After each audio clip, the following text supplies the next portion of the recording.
Mitford হাসপাতাল, Salimullah medical কলেজের সামনে একজন গ্রুপ আরেকজন গ্রুপ এক দলের চাঁদা তোলা এবং আরেক দলের চাঁদা দাবি আদায়কে কেন্দ্র করে দুই পক্ষের মধ্যে নৃশংস যে হত্যাকাণ্ড হয়েছে, 2006 সালের লগি বৈঠার মাধ্যমে যে হত্যা, লাশের উপরে যে নৃত্য করা, সেই নৃত্য করাকেও গত 9 তারিখে মিটফোর্ডের সামনে যুব দলের এক নেতা তার আর এক গ্রুপের সদস্যকে পাথর দিয়ে শরীর এবং মাথা থেতলে থেতলে তার লাশের উপরে নৃত্য করার দৃশ্য 2006 সালের 28 অক্টোবরের দৃশ্যকেও হার মানিয়েছে।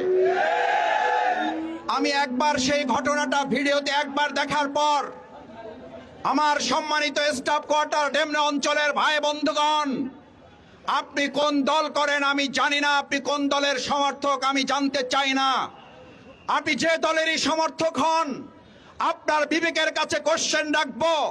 আপনি মিটফোর্ড এবং সলিমুল্লাহ মেডিকেলের সামনে হত্যাকাণ্ডের দৃশ্যটা 1 সেকেন্ড, 2 সেকেন্ড, 3 সেকেন্ড দেখার পর 5 সেকেন্ড আপনি ওটা দেখতে পারবেন না। ওটা একবার দেখার পর আপনি স্বাভাবিক থাকতে পারবেন না। এই হত্যাকাণ্ড যারা ঘটাচ্ছে, এরকম বাংলাদেশের জন্য 2024-এর জুলাই আগস্টের গণ অভ্যুত্থান হয় নাই। আমার ভাই এবং বন্ধুগণ, দলের স্বার্থে কথা বলার জন্য জামাত ইসলামী 19 জুলাই জাতীয় ঐতিহাসিক সমাবেশের আয়োজন করে নাই আমাদের সেই সোহরাওয়ার্দী উদ্যানে। আমরা এই সমাবেশ ডাকতে বাধ্য হয়েছি।